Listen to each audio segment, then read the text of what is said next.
Right, so this is where Aisha takes over to bring us Joy News Interactive. Welcome once again, Aisha. Thank you, Israel. And with a 1-goal win, it's very, very interesting to have this beautiful conversation with you. You know how to join the conversation is facebook.com/joynewsontv.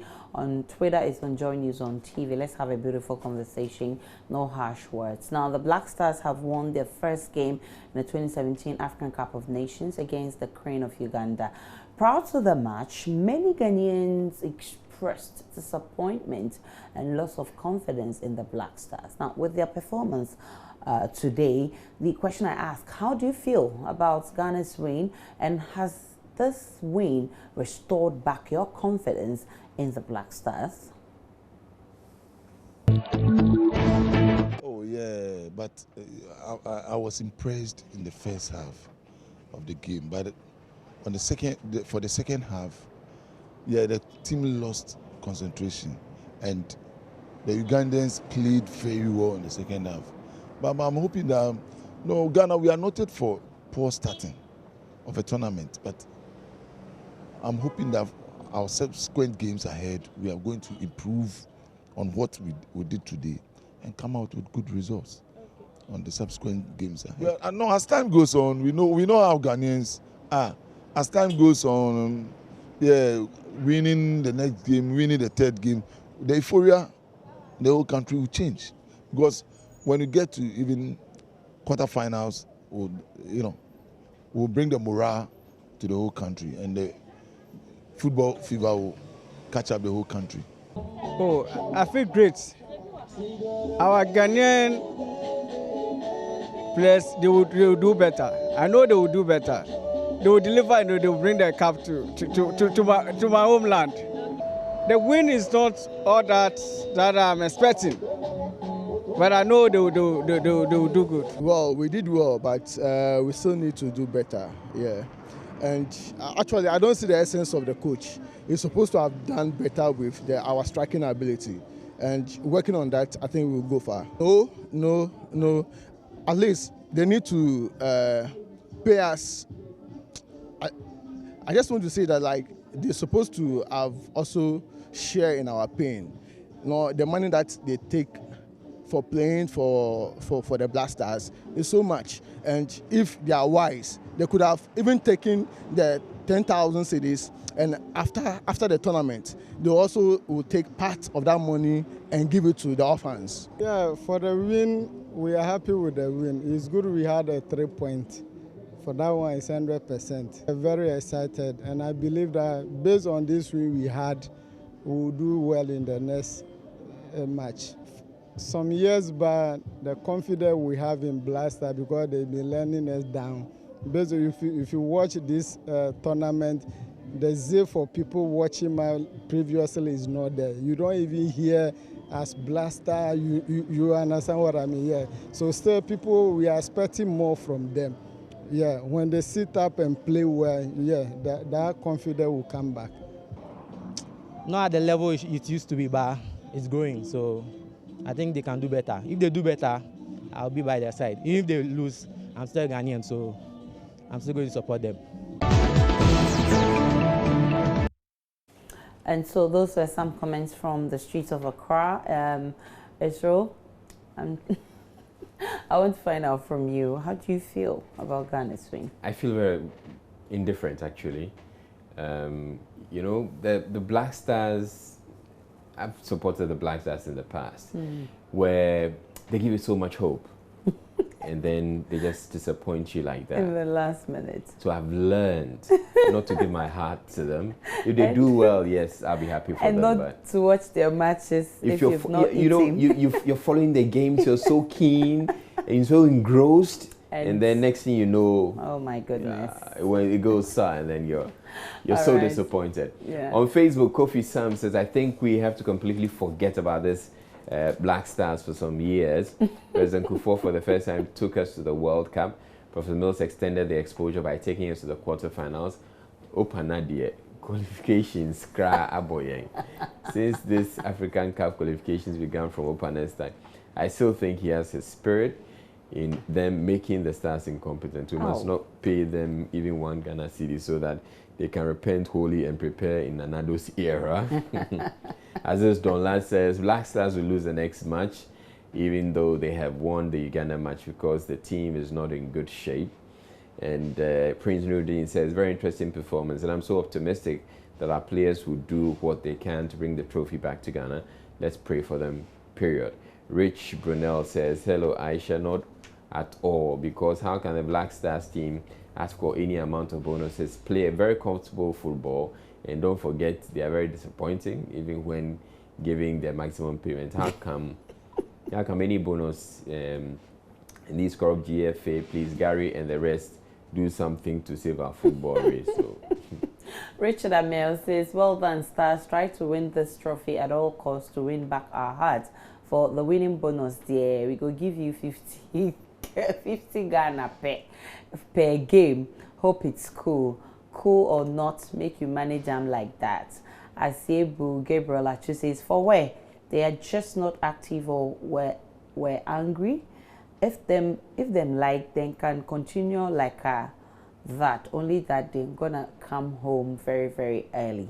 Kwesi Boateng says, I will watch their match or show them some passing when they're playing in finals. But until that, I see them as doing business with the nation. And those were some of your comments from the streets of Accra and on Facebook. Now, the police in the Bono-Ahafo region have arrested 6 more persons, including the first vice chairman of the NPP in Bichim, Alex Asari, for perpetuating violence after the 2016 elections. The vice chairman is said to have led a party member to forcibly take over 3 toilet facilities in the area. These are just one of the many cases of attacks and forceful takeovers supposedly carried out by the NPP supporters since President Akufo-Addo's inauguration. However, a section of the public has been critical of the president's silence on the matter and think it's urgent for him to speak. The question I ask, what do you make of this request? Do you think the president necessarily has to speak on the issue, or it must be left for the police to handle?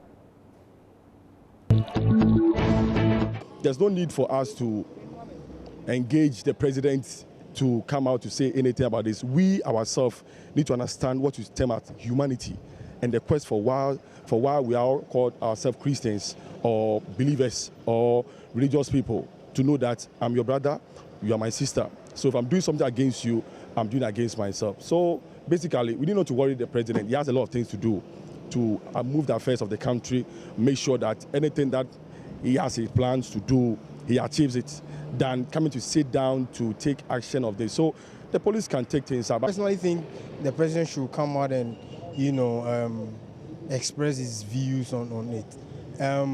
I mean, it's a clear indication these are people coming from his party. I can't fathom how NDC people who have lost elections would, all of a sudden start taking over public installations and all that.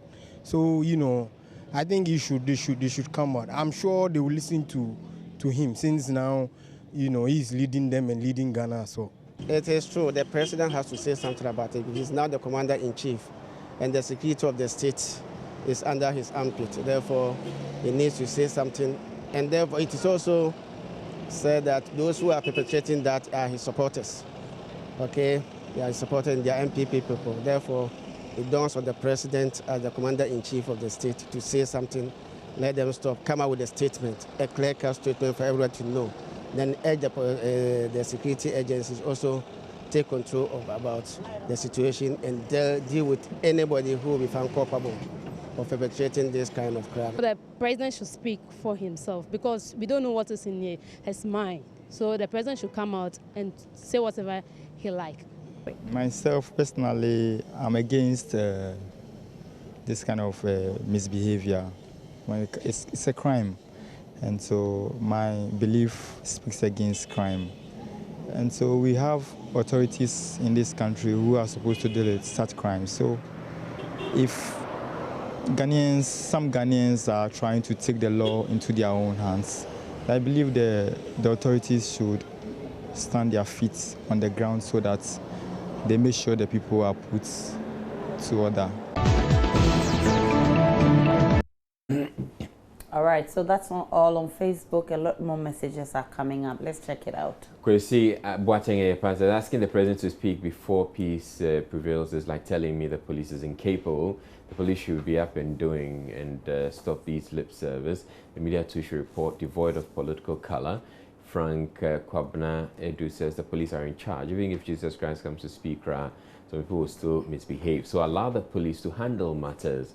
As this Donla says, it's becoming obvious that the supporters of the NPP are working unlawfully from their youth leader. Ghanaians are watching with our 2 eyes. Senior Kojo Sapon Jr. says, I think he should, even though he has on countless times addressed party faithfuls to be moderate in their actions, of the view that a final call up for calm will do, and the police, I think they are relaxed. If they can't fight this, then they can't protect us all as a nation. They should be up and doing. Sule Muhammad says, I strongly believe those talks are merely political. I think that's what you want to say. Other than that, what has the president got to do with issuing statements when several of that has been issued by the party executives? Better still, are we saying the police are incapable? Bambakia Summit says, I think the president should give the green light to the police to act. The police are afraid to act because of the change in government. Baba, Nana, please tell them to arrest and deal with these rascals. Kwekujia Daniel Sefiamo says he must speak to it and make those supporters understand they are acting unlawfully and will not be spared when caught. His silence is gingering these culprits, and the earlier he speaks, the better. Prince Nuruddin Baumia says it is the duty of the police to maintain calm, law and order. Those attacks were unlawful and must be condemned, period. And those are some of your messages. And finally, we all love taking our selfies and breaking the internet with our gorgeous looking pictures. But hey, it may interest you to know that the number of people who die taking a selfie each year is on the rise. That's according to research. This because most people want to impress their followers on social media to an extent that they pose at extreme lengths. I mean, some of these includes cliffs. They stand on top of buildings, on trains, or even with weapons. Now, the research has recorded about 127 deaths worldwide. And a team of researchers in the US are now developing an app to alert selfie takers of the danger zone. So tell me, what is the closest you have been to getting hurt from taking a selfie? Or what would you describe as the most dangerous selfie pose you have ever taken? Some take selfies with, they don't even watch their back. It's normal nowadays, yeah. There has been a research, I think that was last year, yeah, and it was discovered that selfie is a psychological issue nowadays. I think posing during driving, whether you are the passenger or the one driving, if you are the passenger, you can distract the one driving. So I think generally when you are in a car, you shouldn't pose to take selfie. It can distract the driver, and it can also distract you as well. I think I once traveled to Central Region. I went for a funeral, and then after everything, I went to the sea to swim with my friend. But then everything was nice, so I wanted to take a selfie. And then in the course of taking the selfie, my phone dropped off my hands and then fell into the water. I was happy taking the selfie because I thought it would be nice, taking selfies in the sea with my friends. But then later, after I lost everything, I got down. I got disappointed too. Me, for instance, I am not usually used to taking selfies maybe around during the roads or in some vantage points where I might get hit. But sometimes you might see somebody along the road, maybe in the middle of the road, trying to do something just for fame, like on Facebook, Instagram stuff. But actually me, for instance, I am not used to. Maybe when it's chatting, maybe you can be walking along the road and you feel like chatting or you have something important doing on your phone. But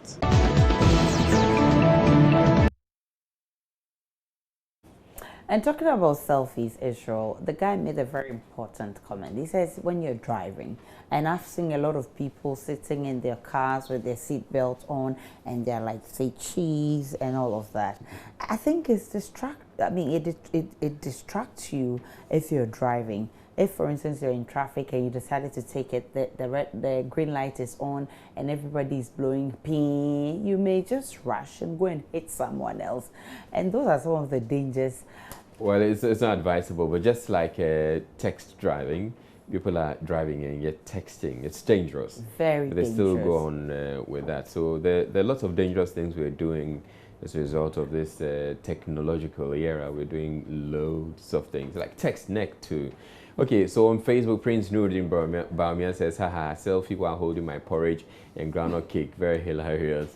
Rafiq Adam says, the most dangerous selfie I've experienced was when I was taking it while I was walking on the road, but before I realized I was in the gutter. Yeah, okay. And Ba Musa says, I'm actually not a fan of selfies, but I've seen people take selfies with dead bodies. Yes, you heard me well. Dead bodies, madness at its peak. And Rich Brunel says, selfie. Did I get that right when I was cautioned by the doctor not to take selfies if I want to live with a blossom image? Okay, I didn't get that one. Demore Hill says, I don't like selfies, but I can imagine the dangerous one will be taking a selfie whilst on top in bed. Leakages. Okay, now he's taking it somewhere else. Aisha, you seem to know what he's talking about. That's interesting. What's he talking about? But I'm not in his mind. Yeah, by the way you giggled. But you should know what he's talking about, Israel.